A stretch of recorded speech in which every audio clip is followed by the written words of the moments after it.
Sally Forth Paladins, and welcome back to another episode of Starfleet Command, Orion Pirates Plus Mod. I'm Commodore Tarek of the Dreadnought HMS Exile, as we continue our campaign against the Lyran Star Empire, and we have become just a little bit caught off. Unfortunately, we are, well, split up from the rest of the group, although we are currently holding a fairly nice station right here, which puts us in perfect siege range, but I think we're going to have to spend a little bit of time sort of recovering our position, since the Lyrans are apparently not being very helpful about this.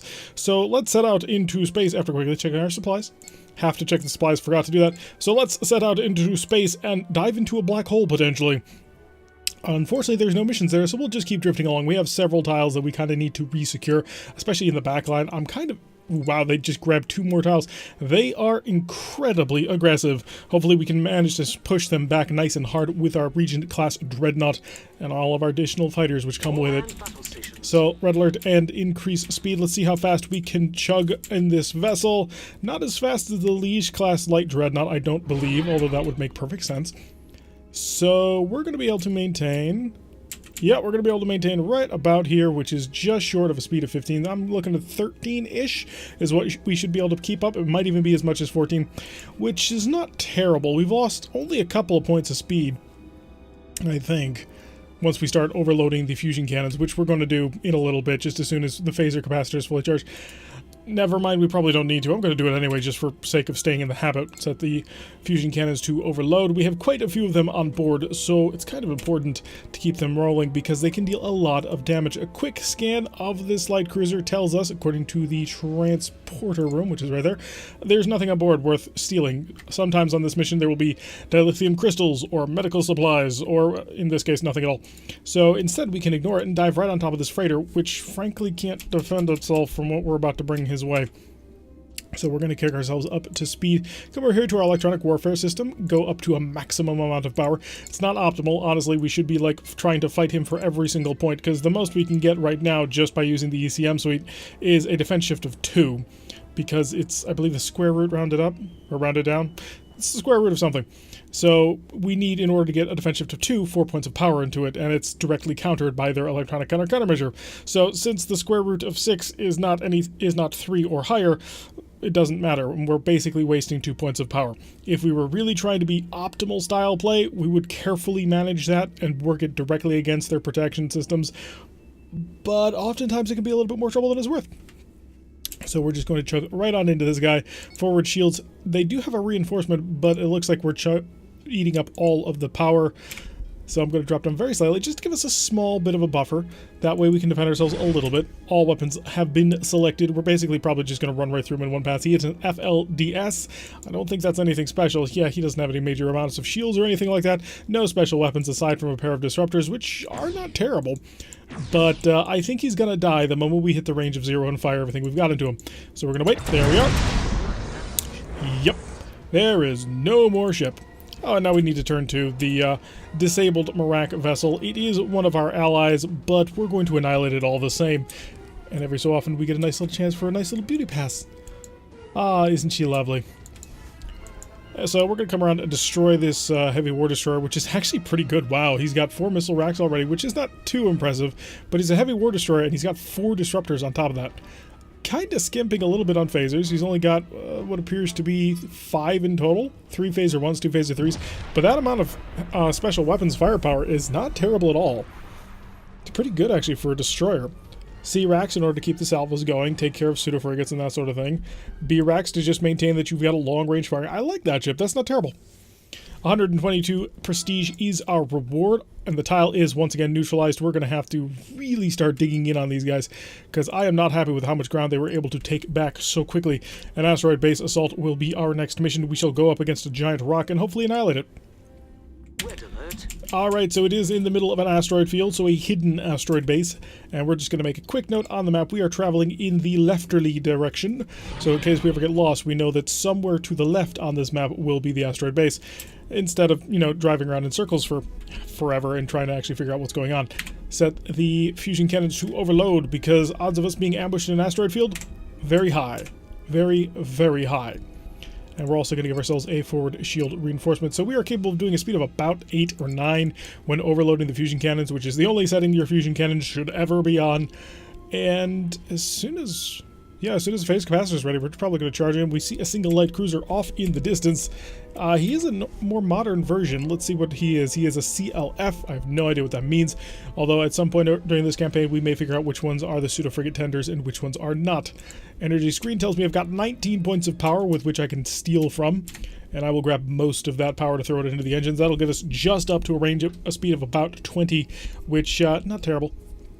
So we're not incredibly well equipped for an asteroid base assault. I probably shouldn't say quite that. 4 Hellbores is a pretty decent forward armament, but still I'd like to have like 6 if I was going to go up against that, but that's probably battleship range. At some point I assume we are going to get a Monarch class battleship, or perhaps a Monarch class battleship carrier, whichever one comes our way. I'm leaning towards the carrier because Hydran fighters are stupid strong, and the Lyrans do not ever develop any sort of actual defensive technique other than throw on more ESGs and don't use them properly because I'm AI. So not too concerned about that. Let's increase the speed of time. We're basically just going to run him over. I don't anticipate he has any capability of defending himself. He is a pseudo-frigate tender, but they're Lyran pseudo-frigates.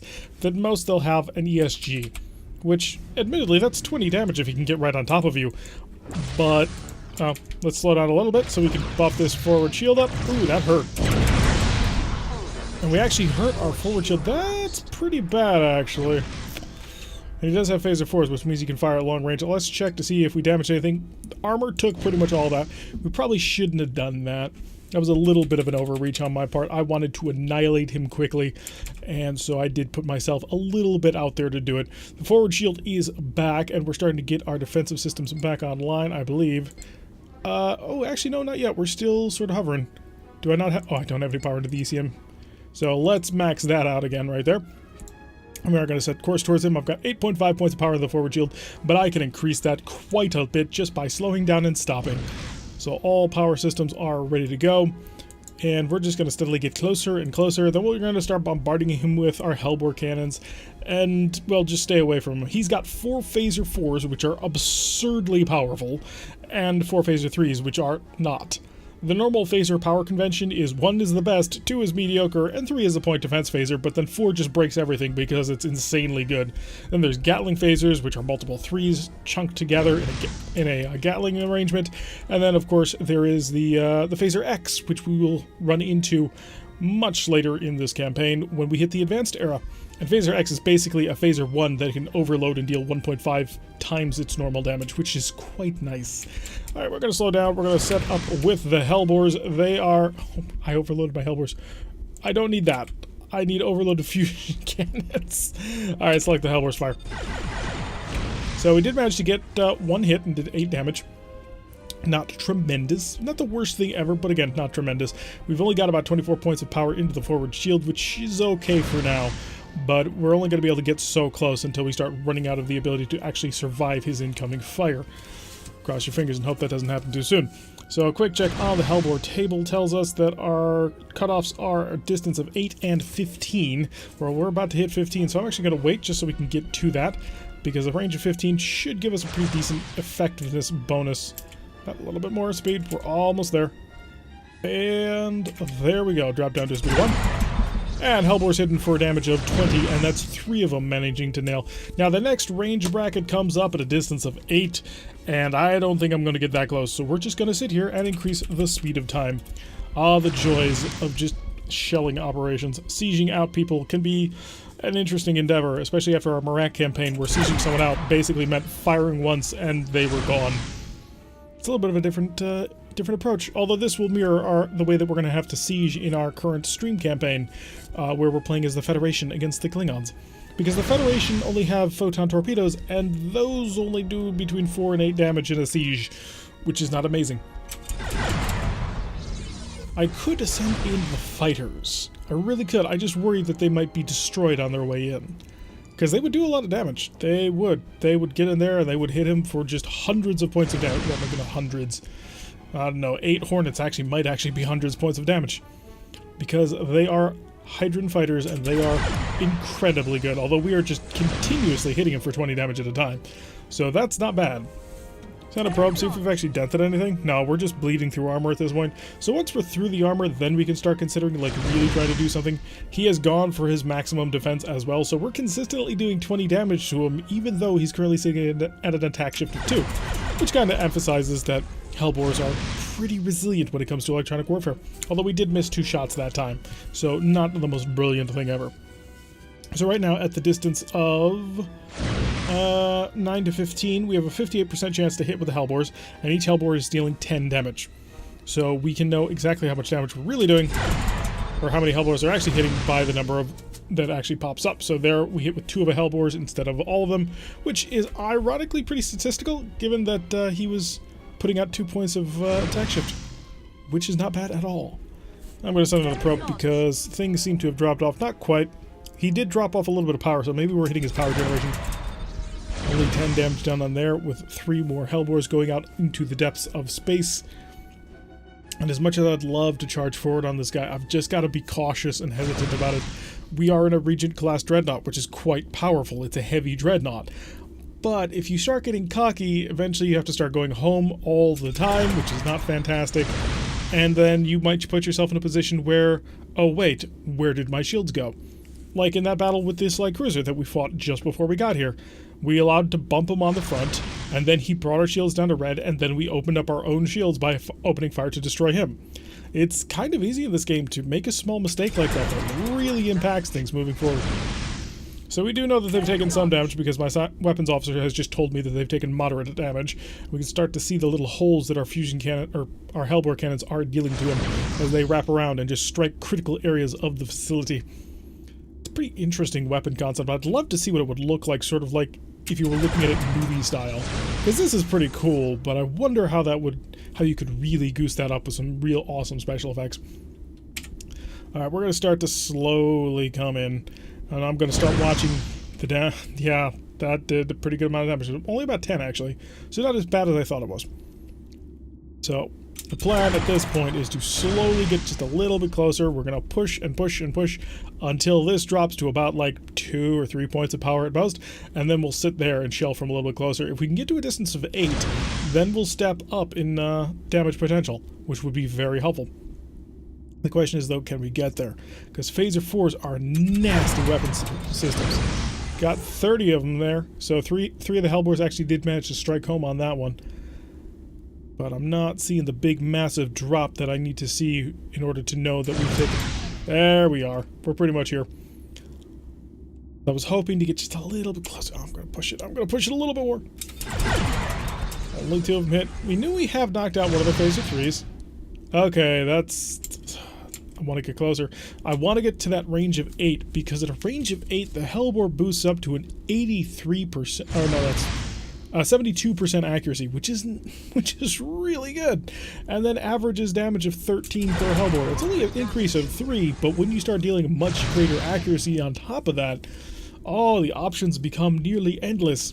The only problem is that the closer we get to him, the more effective his Phaser 4s become. And at our current range of 9, he's dealing at an average of 6.5 points of damage per, which can stack up really quick when you've got 4 of them. Alright. Oh, and theoretically, he can do a maximum of 10 damage per Phaser at this range, so he could easily cut through our forward shield right now. He just needs, well, luck. So we're just going to hope that we can sort of whittle him down a little bit more before we start to really get involved. The reason I'm not launching the fighters on this one is because it's kind of dangerous to actually try and risk that.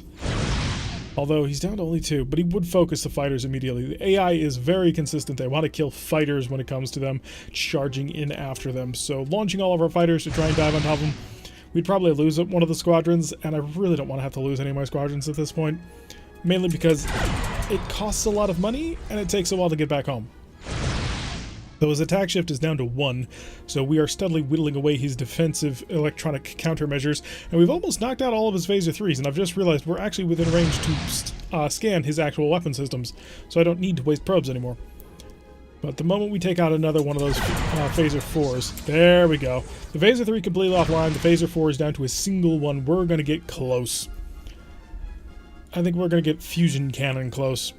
There's not much left in his ship, though, so... This may be the last pass for you, sir. More speed, all weapons select. We're going to go for a point-blank range pass. Now, unlike normal asteroids behind us, the asteroid base, I don't believe you can actually... Well, I know you can't crash into, so we're just going to run right through them. Torn to pieces. And so that's an asteroid base completely wiped out in the middle of enemy territory. Hopefully that'll knock them back a bit. We need to start pushing back on them because they're dealing way too much effective damage to our tiles. I'm not happy with how effective they're being. So 190 prestige, kind of to be expected, not a huge amount. Ooh, they held it. Because these are the hard tiles, so their Empire defense is of 40 and such. So we're just going to run rings around this area, sort of push them back, do a little bit of maintenance and housekeeping. We could try and dive on the planet and the station out here. That might actually be the optimal solution to just push back their ability to, well, push back on us at all.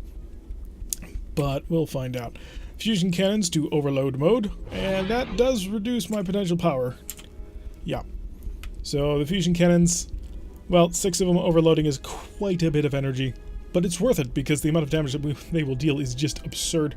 Forward shields to a pretty decent level of reinforcement, by which I mean any additional points of power that you have will work, and wait on the electronic countermeasure for after all the phaser capacitors are charged up. That way we can get an accurate idea of how fast we need to travel. Never mind, it's a single freighter. Alright, kick on the engines. We're going for it. I'm not going to bother with electronic countermeasure on this one. Nor am I going to bother with slow speeds of time. We're just going to dive right on top of them. Because if it's just him, this probe will tell us for sure, yeah, it's just him.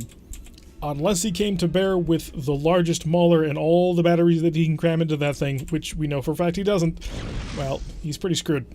So I assume this is pretty much commerce rating at this point, and commerce rating with, you know, a dreadnought. And not just any dreadnought, because it kind of makes sense when we were back in the Citadel, sort of doing commerce rating in a light dreadnought. But this is a heavy dreadnought. We're meant to stand in the line of battle. And, well, we're just not there right now.